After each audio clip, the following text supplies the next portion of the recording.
breaking news. Hello to our viewers here in the U.S. and around the world. I'm Natalie Allen, live from Atlanta. Our breaking news: Riot police in the Catalonia region of Spain have been restricting residents from voting in a controversial independence referendum. Clashes broke out in the northern city of Girona Sunday morning. Police were physically preventing voters from entering at least one polling station. Spain's highest court says this vote is illegal and unconstitutional, and the government vowed to shut it down. Police then broke windows and padlocks on a door to get into the building. Spain's interior minister tweeted that national police have seized ballot boxes from some polling stations, but the Catalonian president was able to cast his vote later in a town near Girona. CNN's Isa Suarez joins us live from a polling station in Barcelona. And Isa, you've been telling us that some people there are able to cast their vote. Absolutely. Good morning to you, Natalie. The polling station behind me, which is a school that has been occupied for the past 2 days, so to make sure that people can vote, people are going in and voting. But they're doing it 10 at a time to try and control the numbers. The elderly have been going in first. There are many people being here since 5 o'clock or so in the morning, in the rain, waiting to cast their vote. A vote, they said, it is their democratic right. Of course, the Spanish government has been saying all along that this referendum is a sham, saying that it's unconstitutional and is illegal. But as you were mentioning there, we have seen the Guardia Civil, that state police, really breaking down the windows and dragging some people from Girona. And this is in Barcelona, and where the president of Catalonia, Carles Puigdemont, was expected to vote. But he voted elsewhere, we have been told. We've seen images of him voting. We've also seen several other politicians from the Catalan government voting as well.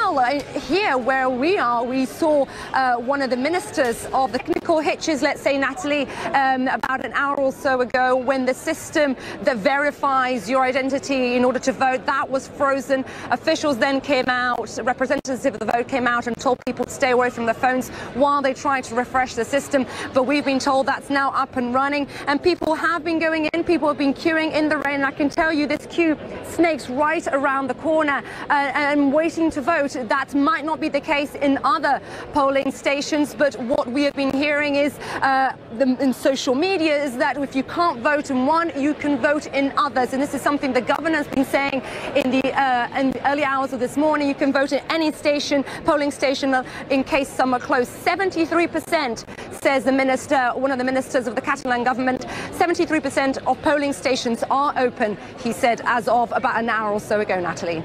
That's good news for the people that have been waiting forever. There was such a festive atmosphere right before that polling station where you are, Isa, was open, and the people had to be demoralized there just for a moment when they weren't sure whether they were going to be able to cast their vote. Do you think there was surprise at the heavy-handedness to try and shut this down across Catalonia? You know, in the last week or so, many people here have been surprised by the way the central government has handled this. At least that's what they've been telling me. But it's important to point out that not everyone here in Catalonia agrees with the referendum. The last poll conducted by the Catalan government back in July said that 49% didn't want independence, 41% wanted independence, but crucially, Natalie, 70% wanted to have their say. And as I was speaking to the guest you heard in the last hour from La Vanguardia newspaper, he was basically making the point that perhaps those more moderate Catalans who do not have a need or desire to vote for independence, given the heavy-handedness by police, he said that has probably shifted some of the argument and convinced some of them to vote for the separatist cause. Natalie?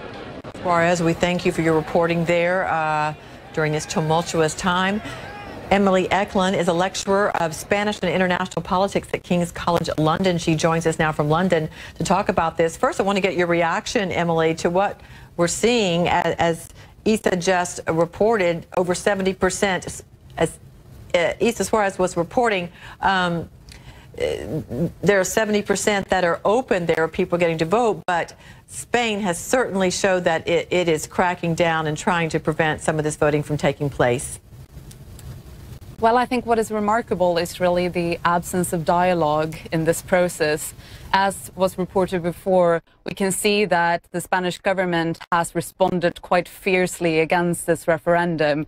And as a result, we have over the last week seen that actually a lot of people want to have this referendum, regardless of whether they are pro or against independence.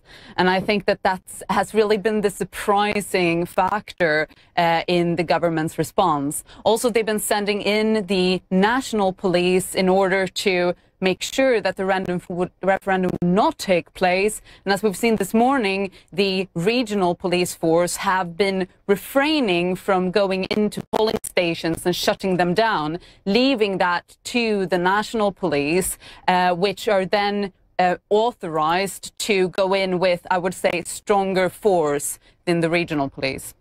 Polls showing that 49% would not support independence, 41% yes. Why is this vote, the symbolism of this vote, so important?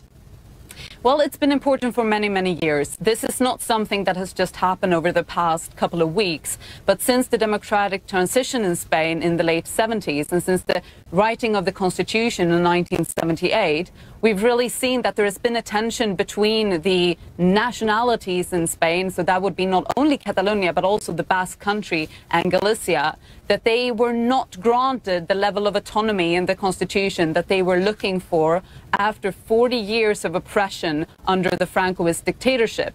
Now, of course, the Constitution was intended to unify a very, very divided Spain at the time. But you must perhaps consider that this is 40 years ago. And would there be possibilities to reevaluate that setup between the central Spanish state and the regional autonomies?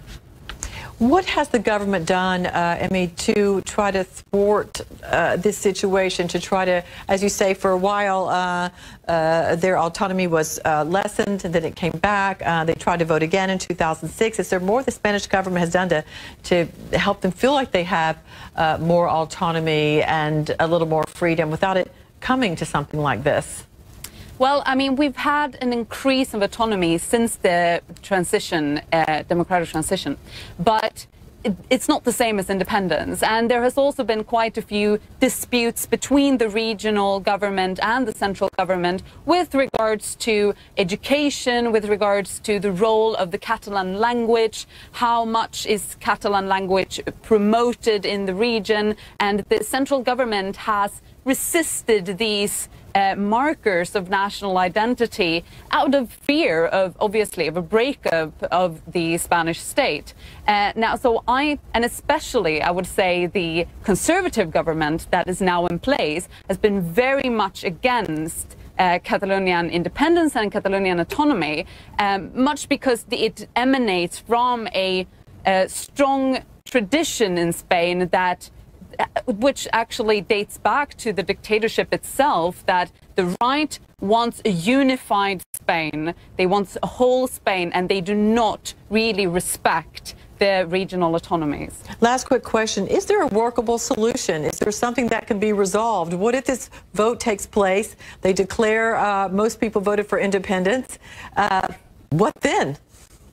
Well, that is a really interesting question. I do not have the answer to that question. What I would say is that it could go two ways. We could see perhaps more resistance from the Spanish government revoking autonomies that have been granted to Catalonia, or we could perhaps see a beginning of a dialogue, which would be preferable, in my opinion, and I think would be preferable in the eyes of the international community if there could be a peaceful solution to this problem. This always depends on what happens today. Will the yes side win? How many people will be able to vote? And I think that really sets up the conditions tomorrow for the possibilities for negotiation.